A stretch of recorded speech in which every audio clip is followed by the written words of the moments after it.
and welcome to this latest episode of the Driving Net Profit with Zero Emissions podcast. I'm Barbara Albert, the co-CEO of 100% Renewables, a consultancy specializing in helping organizations to decarbonize. In today's episode, we have the pleasure of speaking with Inghams, one of Australia and New Zealand's largest integrated poultry producers. Joining me today is Phil. He's the General Manager of Sustainability and Environment at Inghams.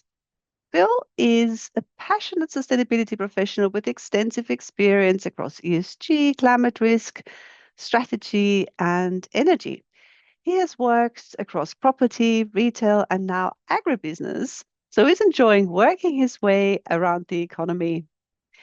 Phil holds a Master of Design Science in Building Services from the University of Sydney and is a chartered engineer. He also represents the Chartered Institute of Building Services Engineers, SIBSE, as the immediate past ANZ chair. Hi, Phil, and welcome to the Driving Net Profit with Zero Emissions show. I'm really excited to have you today and to explore Ingham's sustainability journey with you. Let's start with an overview of the organization. Can you tell our listeners a bit more about the history of Inghams? Certainly, and good morning, Barbara, and thanks very much for having me on. You've got an illustrious list of previous guests, so I'm really honoured to be part of the podcast. The Ingham story goes back over 100 years now, back to 1918. Walter Ingham Sr. started as a family business and gave a bit over 40 acres of land to his son, Walter Jr., who started with quite literally one cockerel and 6 hens. That small family business grew quite steadily through the Depression and expanded thousands of birds by the 50s. When Walter Jr. passed away in 1953, his sons, Jack and Bob Ingham, who were a bit more widely known, took over and really started to grow that business. First processing plant opened in Western Sydney in the 1960s, and from there, Inghams actually started to enter new areas like turkey and stock feed production, so starting to enter that vertical integration. In 1990, operations opened up in New Zealand, and then in 2013, the family business actually was sold off to a private equity group and then listed on the ASX soon after. So through it all, Inghams has remained very proud of its roots with a continued focus on quality and long-term stewardship of the business. Amazing. So Inghams is definitely one of Australia and New Zealand's largest integrated poultry producer. Can you walk us through what this means in practice? So from farming to production to distribution. Well, you've just about covered it there, Barbara. But yeah, just to expand on a little bit more, we effectively control almost every step of the chicken and turkey production chain. We import and produce our own feed. We operate breeding and hatching facilities. We work with partners to raise the birds on farms, and then we do operate our own processing facilities and distribution centres. In short, from the moment an egg is fertilised to the moment our products reach a supermarket shelf or a restaurant freezer, Inghams is involved. That vertical integration gives us very good quality control, biosecurity and traceability, and it's how we scale the operations efficiently across Australia and New Zealand. Makes a lot of sense. So where can consumers actually find your product? Quite a lot of places, actually. We supply almost every kind of chicken and turkey product that you can think of. For retail and home cooking, that means fresh and frozen chicken cuts, whole chickens, breasts, thighs, drumsticks, and of course, around Christmas in particular, our turkey products. We do make a wide range of value-add items, so not just that raw chicken, but crumbed and breaded chicken pieces, nuggets, schnitzels, as well as things like deli meats and inputs into prepared meals. In recent years, we've even sort of expanded, is probably too strong a word, but piloted a few plant-based protein products to meet sort of that small but growing customer demand for more variety. Our products carry both the Inghams brand as well as sometimes sub-brands like Marion Bay in Tasmania. And they're also on the shelves of big supermarket chains across Coles, Woolworths and Aldi. In New Zealand, we have our Waitoa range that is very well known over there as well. Basically, if you're buying any chicken in Australia or New Zealand, whether at the grocery store, a butcher or a takeaway, there's a very good chance it's an Inghams product. We also do supply products through food service distributors. So you'll find them in schools, hospitals, and restaurants as well. What's actually not that well known, though, is that the majority of Inghams isn't branded. So the supermarket partners have their own brand labels we supply. And of course, if it's going into a burger, a bucket of chicken, or a burrito, you won't see the Inghams brand on there. Yeah, that makes sense. So from what I'm hearing, you're operating a quite complex supply chain. Can you share some insights into just how big the operation is? What's the scale? How many farms, how many processing facilities or distribution centers are involved? Yes, it is, as we did mention earlier. So we operate across Australia and New Zealand in a very vertically integrated way. I'll start from the beginning there again. In Australia alone, we operate 6 of those feed mills that produce feed primarily for our own birds. They produce the grain and the protein-rich diet for the birds, which actually does vary across the life of them as well. So that's a really fascinating separate conversation we could probably have another day about animal welfare and how we raise them. We run dozens of breeder farms around the country and in New Zealand where the parent stock birds live. So they are different to the farms where the chickens actually grow up as well. The breeder farms are where we lay the eggs for those meat birds. They go to the hatcheries where day-old chicks are then sent to our broiler farms or meat farms. From there, we head into processing. So we have primary processing plants where those live birds are slaughtered and turned into raw chicken, and then further processing plants or value-add plants. From there, the vast majority, stepping back, in terms of the processing facilities, the vast majority of the energy and water use is in those sites. So we have a handful, while we've probably got 100 operating sites around the country, only a handful of those probably make up 50% of our energy and water use. So it's a classic 80-20 kind of rule. On top of that, though, we have a number of distribution centers that manage the logistics, and then there's other supporting business like rendering plants to handle byproducts. So we are very effective at using as much of the bird as possible, and very little of that. Almost none of it, I think, goes to landfill, and almost all of it is either for consumption or other forms of consumption or ultimately composting. In New Zealand, we have a similar network scale to their market. So overall, it's a very geographically dispersed network. That helps ensure continuity of supply to all of our customers. And obviously, Australia is a very large country. So with our operations being regionally distributed from hatcheries in the east to processing plants in the west, we can adapt to local demand, we can minimize transport distances, and ultimately the end result is a national supply chain with excellent resilience from feed farms to processing to warehouse to retail. Yeah, that does sound like it's a very resilient setup. Of course, one of my next questions, being the Driving the Profit with Zero Emissions podcast, I'm really interested in the emissions footprint of Ingham. So given all those different emission sources, farming, agricultural-based emissions, processing, you mentioned transport, manufacturing, there's so many different parts. Where do emissions come from? Where do the bulk of the emissions come from? Can you talk us through your carbon footprint? Absolutely. Now, I'm going to assume your audience understands direct and indirect emissions or operational and value chain responsibility. So I won't go in sort of the scope 1, 2, and 3 lesson. In terms of our scope 1 and 2 operational emissions, I did note earlier that most of this is through the operation of our processing facilities. Despite that vertically integrated operation, though, our value chain emissions, so our scope 3, like most organizations, actually far exceed our operational emissions.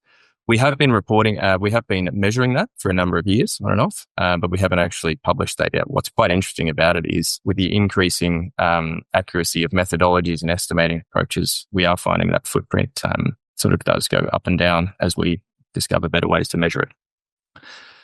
Nonetheless, the largest of the individual elements of our value chain emissions are, first of all, from growing the different types of feed for our birds.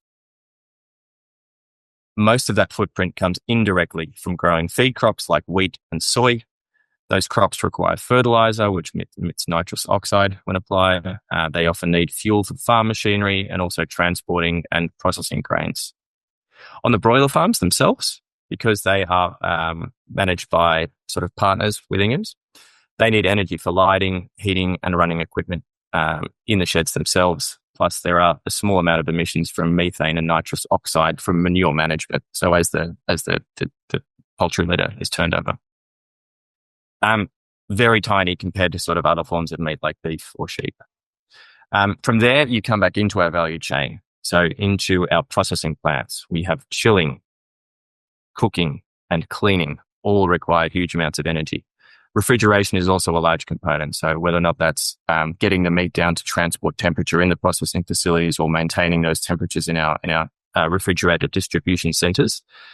And speaking of that, the majority of our transport is all completed via logistics partners again. So we're back into a scope 3 element of it there. Heavy refrigerated trucks that carry our products from plants to stores, burn diesel, which is another large source of CO2 in our value chain. And then things like packaging materials as well. So they contribute to our footprint, but not as much as a lot of people think, actually. I get that query, that packaging, how much of your footprint does that make up? And the reality is not that much. So to sum up, major emissions hotspots across our value chain are in the feed cultivation and processing, in farming operations, in our processing sites, and then also in our refrigerated transport.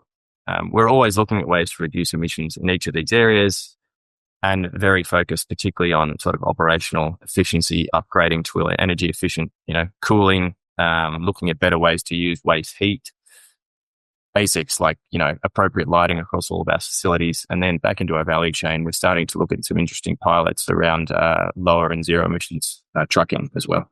How do your core values actually influence sustainability and your ESG decision making? Well, I'm going to assume nobody knows what those core values are. So they are the 4 C's for Inghams: care, courage, commitment, and curiosity. I really like those, actually.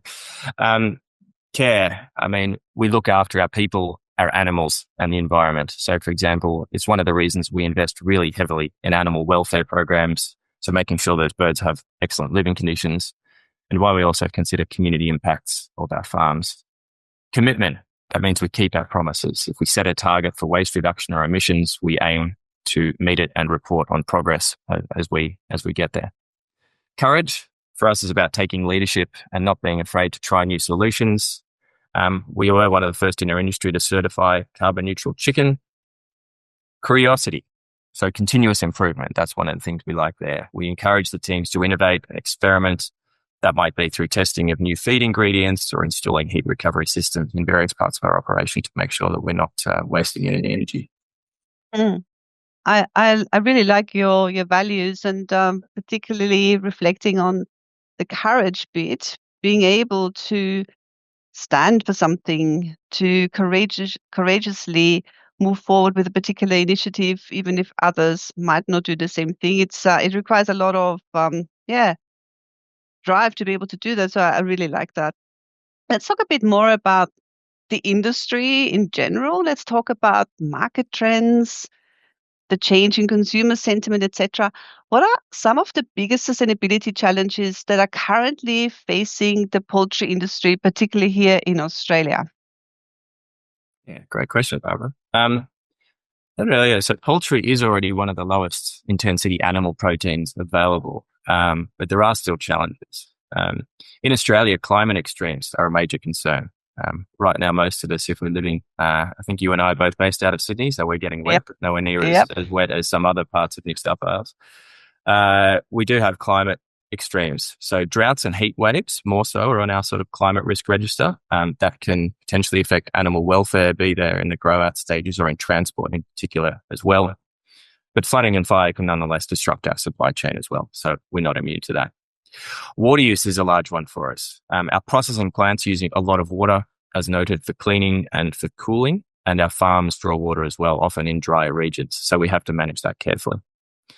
An example that we actually do like to highlight, our major processing plant in New Zealand, in Tauranga, recently installed a bore water system in response to some regional water shortages. And that's actually allowed the plant to continue providing food while water restrictions were continuing in the area.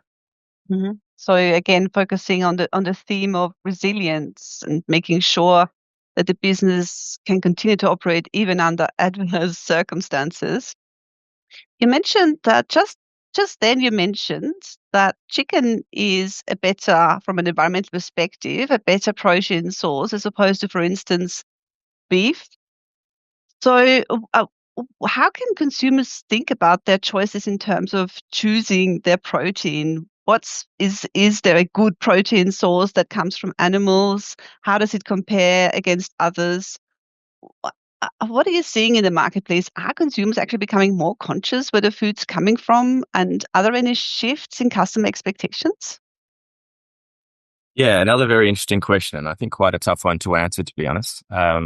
Both in the current role and my previous role, there was lots of consumer sentiment surveys and then things like revealed preferences. So a consumer saying one thing and then there's buying habits potentially showing another. But I think what we can reliably say is there's an expectation from both our customers as well as the end consumers on transparency. So being really clear on ethical animal treatment, showing effort and progress towards lowering carbon footprints.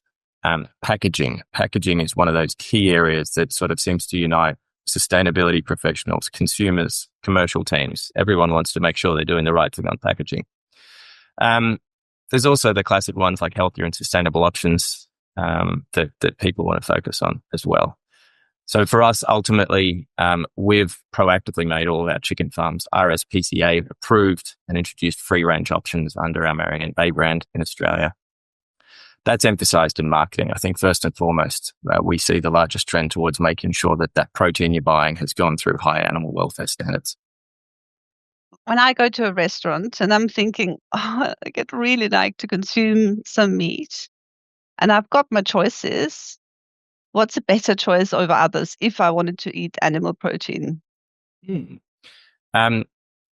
The short answer is probably poultry is one of the lowest protein animal sources, certainly that we see in the Western diet. I noted earlier some of the challenges about actually measuring those value chain emissions, but there are enough probably industry-wide life cycle assessments out there that basically show that poultry is in fact the lowest footprint on a sort of kilograms of CO2 per kilo of meat basis. The exact numbers are a little bit tricky to sort of try and manage, but we're probably talking almost orders of magnitude better, say between chicken and beef. So, arguably it probably is always the best one to select, but I continue to eat sort of all forms of meat, and ultimately you probably just need to be careful about making sure you're, choosing selectively, trying to choose an appropriate source where possible, so understanding where it come from, and in our diet, probably just not over consuming any of them. Yeah, that's true. Overconsumption is a big problem.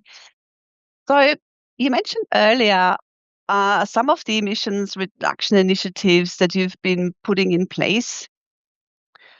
Let's go a bit deeper here. Can you talk us through the key initiatives or key technologies that you're adopting to drive sustainability across all your operations? Yeah, absolutely.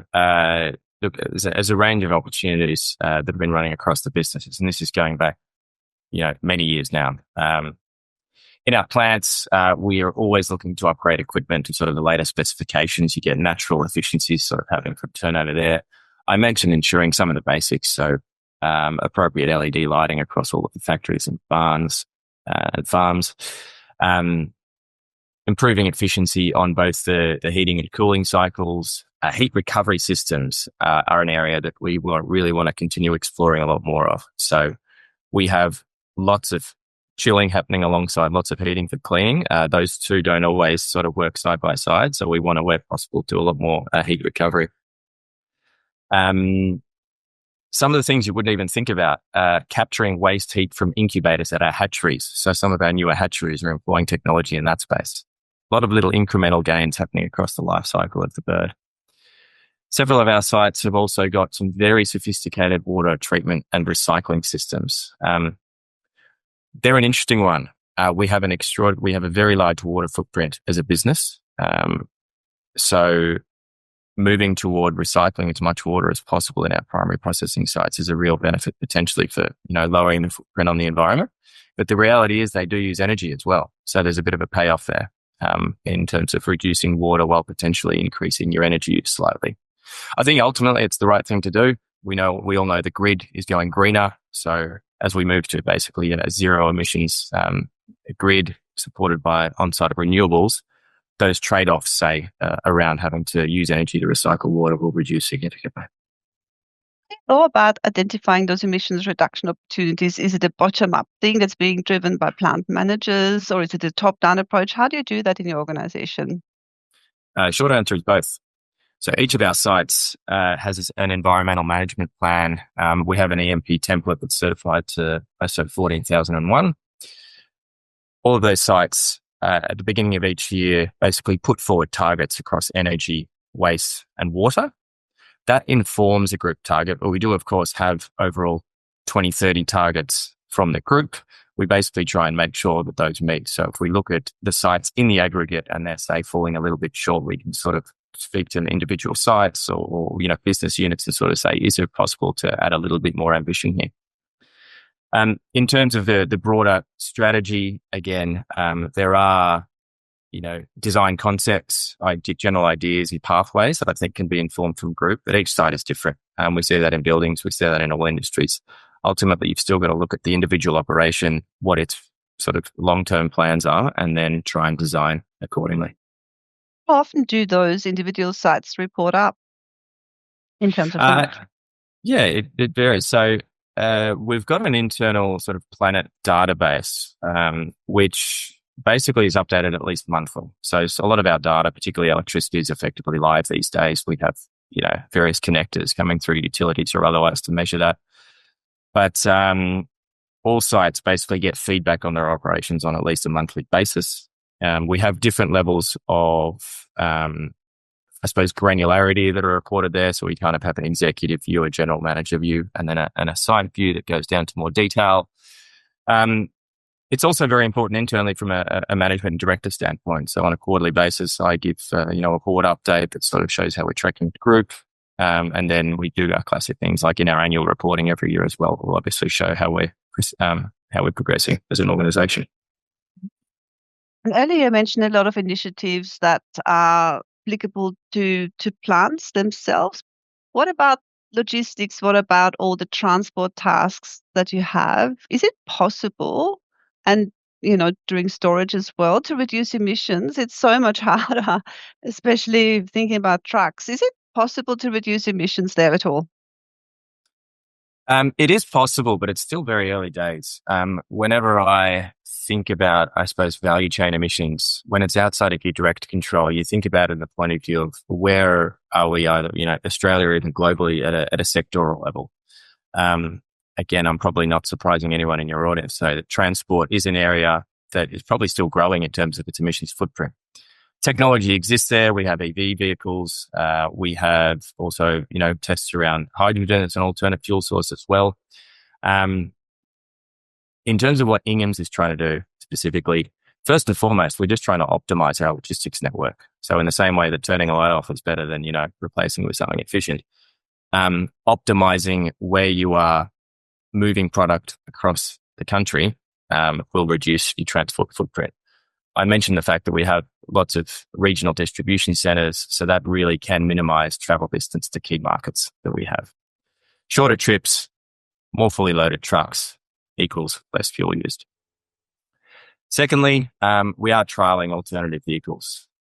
There's a current partnership underway with a partner to test an electric refrigerated truck for local deliveries to KFC. While that technology is still maturing, it's a great step forward. And particularly in terms of short haul distances, the zero emissions transport is starting to become more real. So much in the same way as it's becoming more prevalent for vehicles, the smaller trucks tend to lend themselves a bit more to electrification. We do also have a number of other trials underway, and we'll continue to report on those. Please keep an eye out for our annual report later in the year as well. Definitely. Yeah, transport is really challenging. Like even looking at Australia's emissions profile, 20% of our emissions come from transport at the moment, but because our grid is decarbonizing and emissions from electricity production, consumption are coming down, transport is going to be the single biggest emission source, I think, by 2030.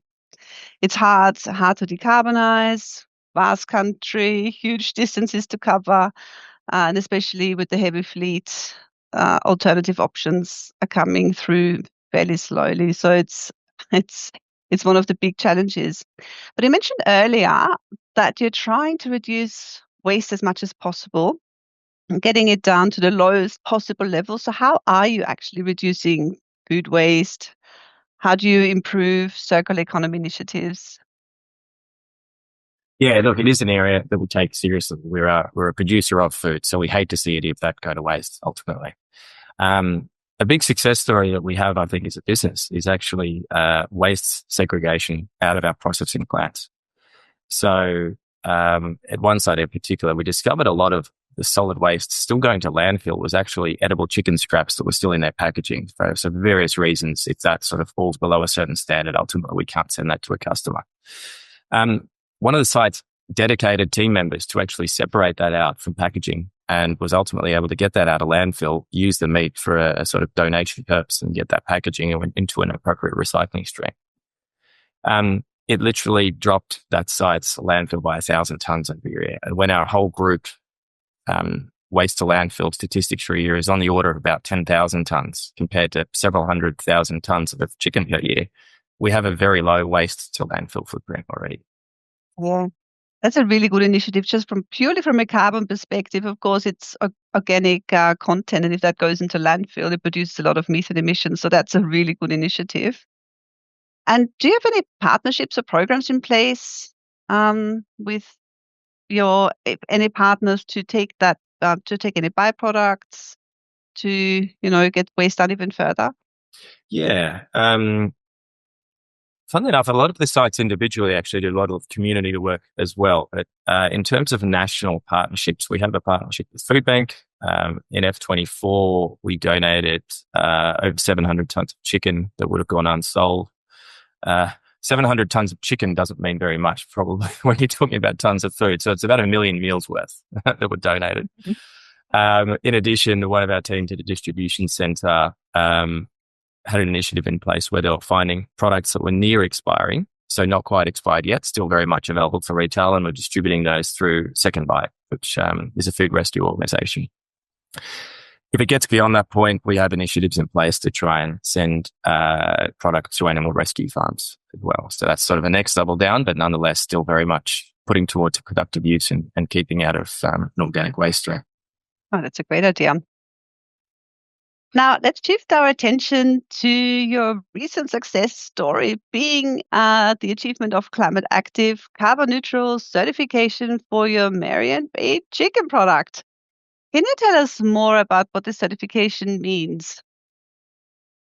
Yes. So being certified carbon neutral by Climate Active means we've measured all the greenhouse gas emissions associated with, in this case, the Marion Bay product out of Tasmania, and certified and balanced any remaining emissions with certified offsets. So it's effectively a paddock to shelf certification, and in fact beyond. We account for everything from not just growing the feed, as I noted earlier in our value chain, raising the birds on farm, processing and refrigeration to the product sitting in the freezer with our retail partners.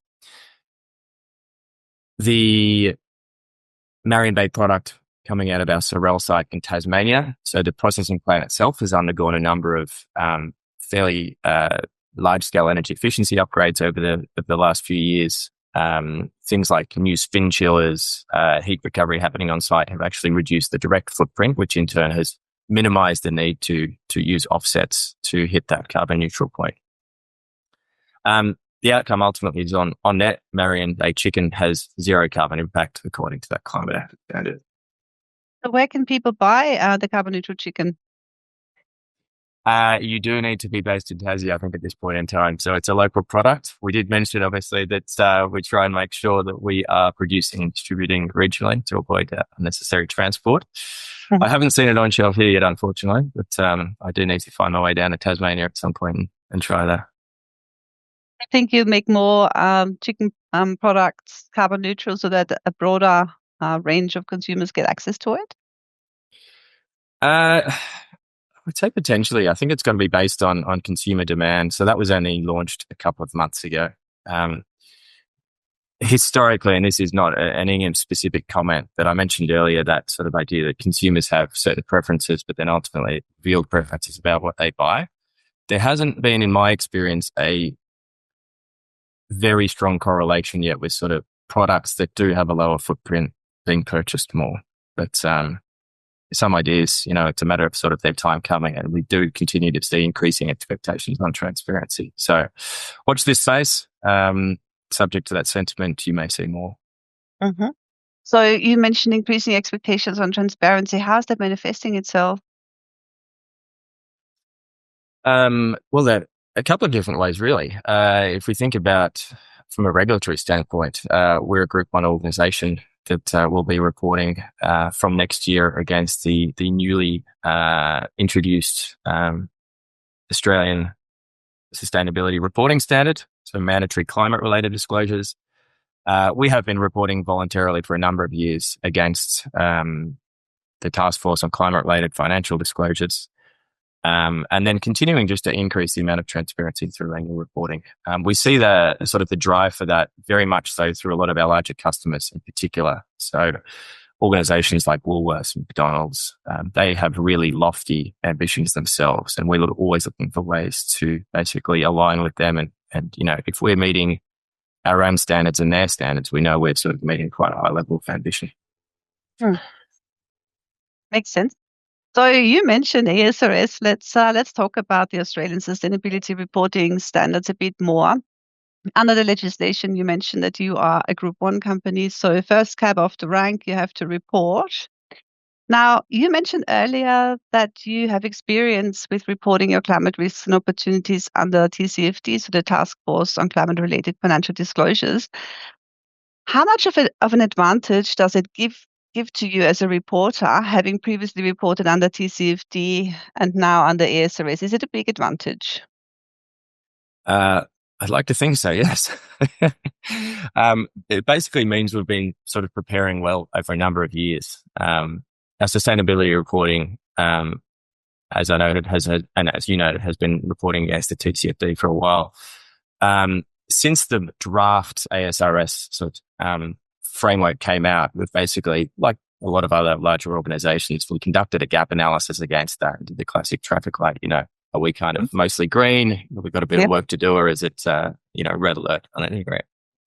And across sort of governance, risk management, strategy and metrics and targets, there was work to do, but I haven't seen an organization that didn't have work to do. But it put us in a very good stead, and we've got a program of work in place to ensure that we're going to be ready for that first reporting period in FY26. Yeah, it's a big piece of work, even if you have previously responded under TCFD. There's so many different disclosures. What do you make of the recent change between the draft legislation and the final, that you have to undertake quantitative assessments in year one, as opposed to getting some transition relief? What's your opinion on that? Well, it is opinion. I'll limit it to that at this point in time. I actually think, to me, the number, I think, will actually matter less than being able to demonstrate that you've really thoroughly thought through the whole thing. These are going to be sort of forward estimates. I think it's much more important to sort of show that you've run through that framework, you've looked at the climate risks and opportunities, and importantly, actually not just sort of reported on that as a standalone, but you've worked with your strategy team, you've worked within your risk management framework, and then based on the materiality of those things, work with the finance team to actually try and understand roughly what that quantitative value is. Whether or not that's, to the nearest dollar, I think is going to be far less relevant to people out there than showing that you've actually given it appropriate consideration. The direction potentially of a risk or an opportunity. Definitely. What are the climate risks and opportunities that affect Inghams? I think one of the key ones I mentioned earlier on was certainly around physical climate change. So I always like to sort of start from the beginning of our value chain. That's the way I think about it. We, for quite a number of years, have actually had drought and sort of climate risk drought impacting our feed supply as a major issue. So that, even before we were reporting on it from a voluntary standpoint, has always been something that the business has thought about.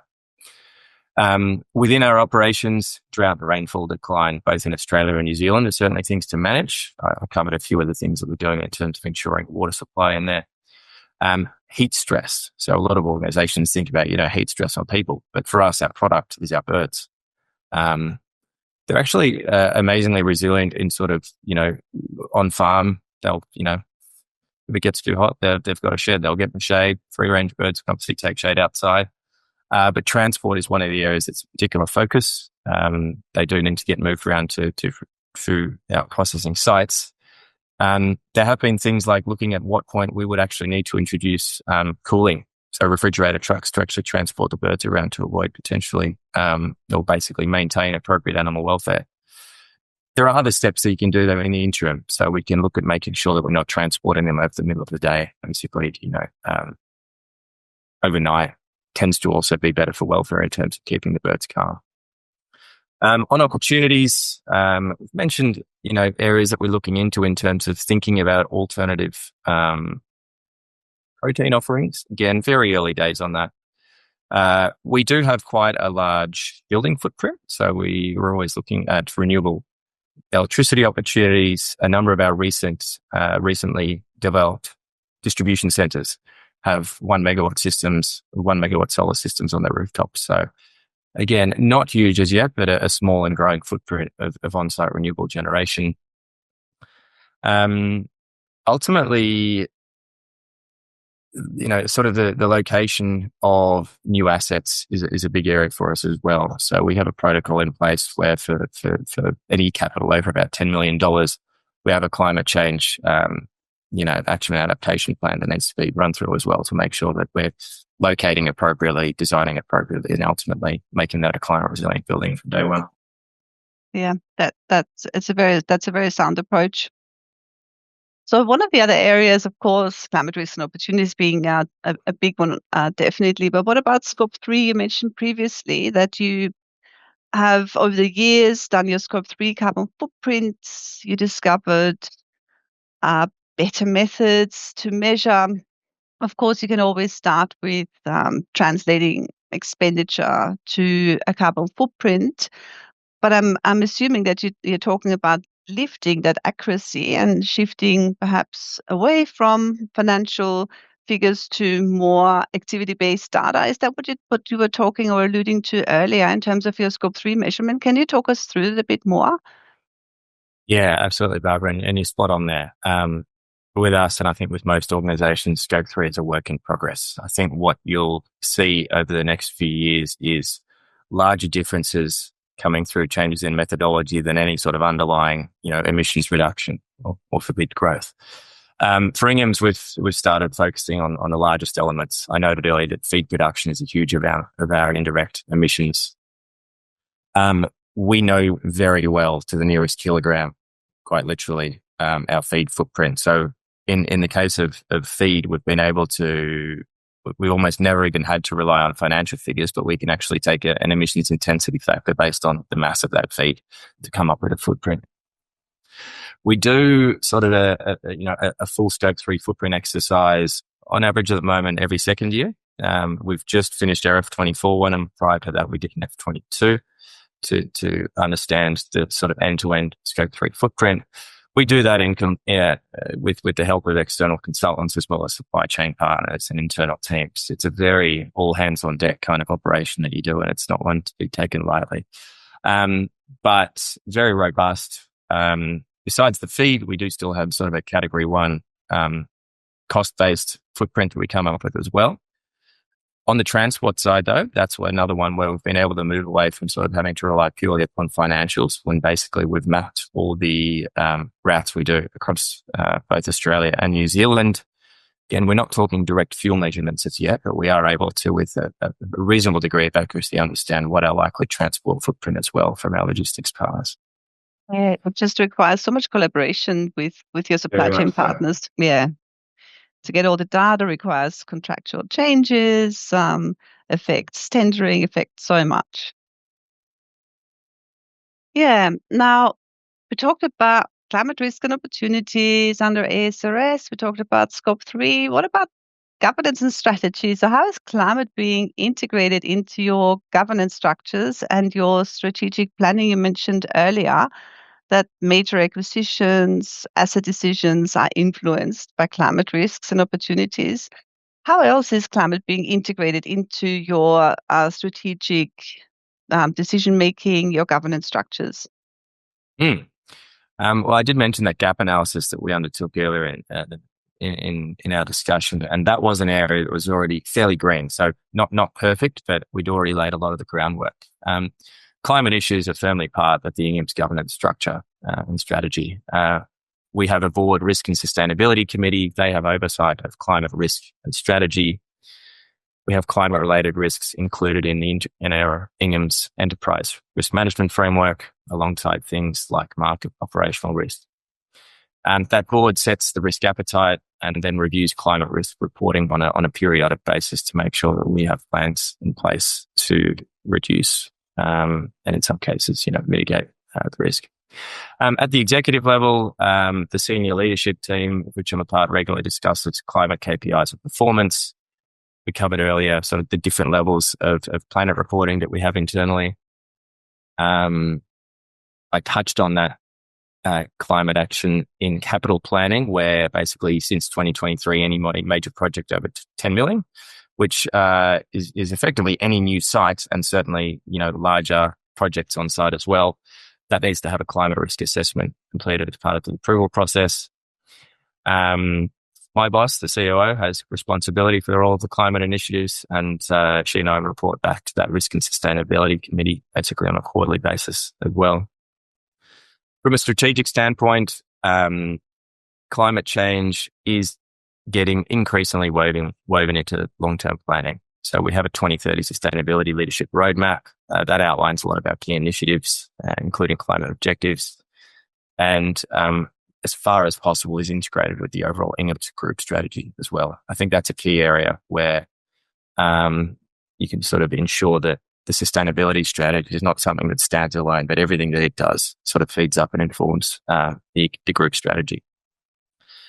Obviously, with mandatory climate disclosure on the horizon, we've done a couple of little things like updating our executive remuneration decision-making to account for ESG performance. For example, some parts of incentive plans are linked to meeting sustainability commitments.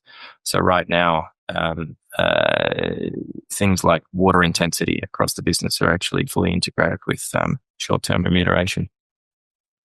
In short, climate is not a side project for Inghams. It's part of core governance strategy. That way, I'd like to say every business decision, certainly all the major business decisions, take into account climate resilience and mitigation. And that's the intent of the legislation, right? And that's what makes investors feel confident that they can invest in an organization, seeing that everything's managed appropriately and that climate risks and opportunities are being taken care of. Lots of organizations, some organizations that we work with, I think that sometimes it's just a compliance exercise and they just want to tick boxes. And then on the other side of the spectrum, we have organizations that are embracing the legislation as an opportunity to improve governance processes, to build trust with stakeholders, maybe even to drive innovation and operational resilience. Where do you guys sit in terms of whether it's just a compliance tick the box exercise or whether it should be a true driver for innovation and resilience? A good question. I think as far as frameworks go, I personally really like it. It's very much not just a tick box exercise, and that if you look at the questions and the prompts within the framework and you can genuinely say that you have thought about it and have a position against it, you can actually have quite a lot of confidence that you've got an appropriate strategy and climate risk mitigation in place. And that then you could act on it as well. So you've got that integration with what the group is doing. In terms of some more specifics, I think moving toward mandatory climate disclosure, ultimately it's going to lead to improved data and risk management. Things like assurance are running hot on the heels of the disclosure requirements themselves. For anyone that's gone through an assurance process, be it limited or reasonable, you've got to really make sure that you've got appropriate data collection and governance procedures in place. Another opportunity is building trust, I think, with stakeholders. So rather than it just being a tick box exercise, you will have a much more rigorously prepared and written climate plan that people can assess openly, probably compare more readily with other organizations. I think that strengthens trust with sort of key stakeholders there, investors, customers, and lenders as well. It encourages innovation. So knowing that we have to report not just about risk, but also opportunities as well. It does force you to think about how you're actually using it to not just sort of protect or risk manage the business, but actually find new opportunities through this as well. It's a great lens for doing that. Then ultimately, sort of money talks, as they say. So when you're sort of starting to be forced to disclose things in financial terms, as the new standards do require, it becomes part of that business planning, which ultimately can lead to better decision making. So while it does take a bit of effort, it does drive us to strengthen the business on multiple fronts, be it risk management, efficiency, reputation, or innovation. And ultimately, we think that'll lead to better performance in the long run. I agree. I absolutely agree. So the final metric, so final pillar under the legislation is metrics and targets. We've talked a lot about your carbon footprint. What about targets? Does Inghams have emissions reduction targets? What sustainability goals have you set yourselves for the coming years? Absolutely. We've got some very clear near-term targets on our roadmap to 2030. So from a greenhouse gas emission standpoint, we have a Science Alliance Scope 1 and 2 reduction target to decrease 46% over 2019 levels by 2030. We are committed to sourcing at least 75% of our electricity for renewable sources by 2030. And then on other fronts, I mentioned earlier, we are a very large water user. We're aiming to reduce water use per tonne of product by 20% over 2019 levels again, and also cut waste to the landfill by 20%. On the waste to landfill one, by the way, I've got to take the opportunity to call that one out. As of the last financial year, we actually hit 30%. So we hit that target 6 years early and kind of knocked it out of the park. It's one I'm particularly proud of that because it's come through a lot of site-based initiatives. Often each site will have, a specific waste contractor, different local councils and everything else. All of that needs to be managed. So it's not something where you can just sort of set and forget at a group level. So a really great target, and obviously one that we're now thinking about how we move on from there. In terms of net zero, we haven't publicly announced anything yet, but we spent a bit of time talking about our Scope 3 footprint earlier. I think as we establish a more and more robust Scope 3 footprint, we can start to think about what kind of these sectoral opportunities look like, where we can potentially partner, where we can rely on economy-wide decarbonisation and really sort of set that up to come up with a considered pathway. Yeah, on that topic of collaboration, how do you actually collaborate with industry bodies, suppliers, regulators? How do you see your role in the bigger piece of our economy as a whole? The role that you potentially have in terms of advocacy, in terms of influencing others. How do you see the role that you play there? I think as with all things, Scope 3 is out of your direct control. So I think by definition, it's a shared responsibility to try and work on. So collaboration is key. Inghams is actively involved in the Australian Chicken Meat Federation, or ACMF. That recently released a sustainability framework, which brings together growers, processors, including Inghams and some of our peers, producers, researchers, and government. That forum is able to share research on sustainable farming, waste reduction techniques, animal welfare, I think we mentioned earlier. So basically the whole gamut of sustainability initiatives. We do work very closely with local councils and environmental agencies, particularly around our plant operations and ensuring that, we achieve sort of environmental compliance as well. We are a producer of food, which means we, in a lot of cases, have licenses, and not just licenses to work, but a social license with our community as well. On sort of the animal welfare and feed development fronts, we do a lot of partnering with research institutions, universities. New Zealand actually as well recently kicked off a very early collaboration to look at a geothermal energy opportunity as well near one of its sites. So they have quite a different energy footprint in New Zealand, which I only learned upon joining the team here. But look, a lot of different irons, like Tasmania, fires, right? I think. New Zealand and Tasmania, very, very good locations. Absolutely. Yeah. So we've covered such a big ground today. We were looking at the industry, we were looking at market trends, at sustainability of animal proteins. We talked about your operations, your scale, where your emissions come from, your reduction initiatives, your achievement of the carbon neutral chicken. We talked about mandatory reporting and what it means for Inghams. We talked about your targets. So we covered off so many different areas. Is there a particular key message you'd like to leave our listeners with? Maybe your advice to other organizations that are going down a similar path and are facing similar challenges and how to overcome them. Do you have any key takeaway messages for our listeners? That's the million-dollar question. Look, I think the main message we'd probably want to leave listeners with is that as a business, we take sustainability very seriously. So it's integral to how we do business. Poultry can be produced in an environmentally responsible way. It's not fully there yet, but as one of the lowest environmental impact meats, we think we can continue to drive it even lower and sort of talk about genuine carbon neutrality at some point. But we're not there. It's hard when you've got to work basically across a whole series of economic sectors and sort of a lot of organizations too. We know earlier, collaboration and transparency are going to be key. So ultimately, I think it's just one takeaway. For us, feeding communities and caring for the planet are not mutually exclusive. They can go hand in hand if you go about it the right way. Thank you so much for your time, Phil. Thank you very much for having me on, Barbara. That was Phil Senn, General Manager, Sustainability and Environment at Inghams, sharing insights into the company's sustainability journey, emissions reduction initiatives, and their climate active certification for its Marion baked chicken. If you know someone who would find this episode valuable, please share it with them. Let's spread the word on best practices for moving towards net zero emissions.